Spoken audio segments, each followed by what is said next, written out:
పౌర ఆహార శాఖ మంత్రివర్యులు శ్రీ నాదెండ్ల మనోహర్ గారికి, అట్లానే మా పార్టీ జిల్లా అధ్యక్షులు గాదే వెంకటేశ్వరరావు గారికి, ఇక్కడికి విచ్చేసిన అన్ని వార్డుల నాయకులకి, కార్యకర్తలకి అందరికీ కూడా నా ధన్యవాదాలు.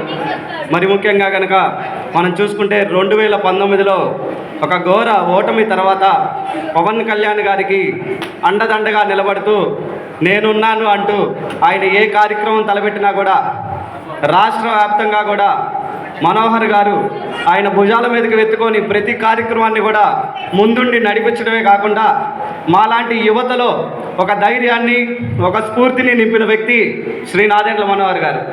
అట్లానే కనుక మీరు చూసుకుంటే కనుక 2004 నుంచి 2014 వరకు కూడా ఆయన శాసనసభాపతిగాను, ఉమ్మడి ఆంధ్రప్రదేశ్కు శాసనసభాపతిగా ఉంటూ రాష్ట్రంలో తెనాలి నియోజకవర్గాన్ని ఒక రోల్ మోడల్గా తీర్చిదిద్దినటువంటి ఘనత శ్రీ నాదెండ్ల మనోహర్ గారు.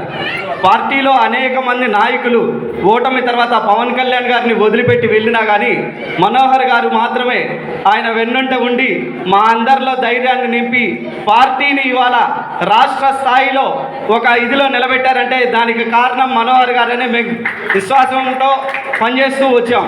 అలానే మనం కనుక చూసుకుంటే ఆయన గెలిచిన తర్వాత ఏదైతే ప్రజలకు అవసరం అవుతాయో ఆ కార్యక్రమాలన్నీ గెలిచిన 2వ రోజు నుంచే తెనాలి నియోజకవర్గ ప్రజలకు ఏదైతే మరుగునీటి సమస్య అనేది ఉందో ఆ కాలువలు స్టిల్ట్ తీయడంతో పాటు అట్లానే ప్రజలకు ఇబ్బంది పడుతూ ఉండి ఎక్కడో దూర ప్రాంతాల నివాస స్థలాలు ఇవన్నీ కూడా ఇస్తుంటే వాటి మీద కూడా ఒక ఆడిట్ని తీసుకుంటూ మొన్న ఈ మధ్య వరదల కారణంగా రాష్ట్రంలో చాలామంది ప్రజలు ఇబ్బంది పడుతూ ఉంటే రాష్ట్ర వ్యాప్తంగా విజయవాడ మొత్తం కూడా అతలాకుతలం అయిపోతే కృష్ణా జిల్లా అక్కడ పర్యటన చేస్తూనే దాంట్లో భాగంగా కొల్లిపర్న 3 రోజుల పాటు పొద్దున్న నుంచి సాయంత్రం దాకా ఆయన ఆ పనిచేసిన విధానం మా అందరిలో స్ఫూర్తి నింపింది. ఏదైతే సమస్య ఉంది అని చెప్పి ఆయన దగ్గరికి వస్తే ఖచ్చితంగా ఆ సమస్యని తీర్చడమే కాకుండా దాని వెనకాల ఫాలోఅప్ చేసి జరిగిందా లేదా అనే కనుక్కునే విధానం మా అందరిలో ఒక నాయకత్వాన్ని పెంపొందిస్తుంది. మీరు కనుక చూసుకుంటే 2024 తర్వాత రేపు 29 కల్లా కూడా తెనాలి నియోజకవర్గాన్ని మరొకసారి రోల్ మోడల్గా ఆయన తీర్చిదిద్దుతారని మేము విశ్వాసంతో నమ్ముతున్నాము.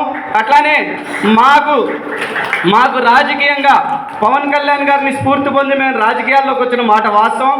కానీ నేనైతే సగర్వంగా చెప్పుకుంటాను, శ్రీ నాదెండ్ల మనోహర్ గారి నాయకత్వంలో నాకు పని చేయటం వల్లే రాష్ట్ర వ్యాప్తంగా నాకు ఒక గుర్తింపును తీసుకొచ్చిన నాయకుడు మా నాదెండ్ల మనోహర్ గారు. ఆయనకి వెన్నంటుగా నిలబడుతూ మా కడ వరకు కూడా ఆయన నాయకత్వంలో పనిచేస్తామని మీ అందరి ముందు నేను ఖచ్చితంగా నా నమ్మకాన్ని, నా విశ్వాసాన్ని, నా ప్రయాణాన్ని ఆయనతోనే కొనసాగిస్తానని తెలియజేస్తున్నాను. Thank you. జై హింద్, జై జనసేన.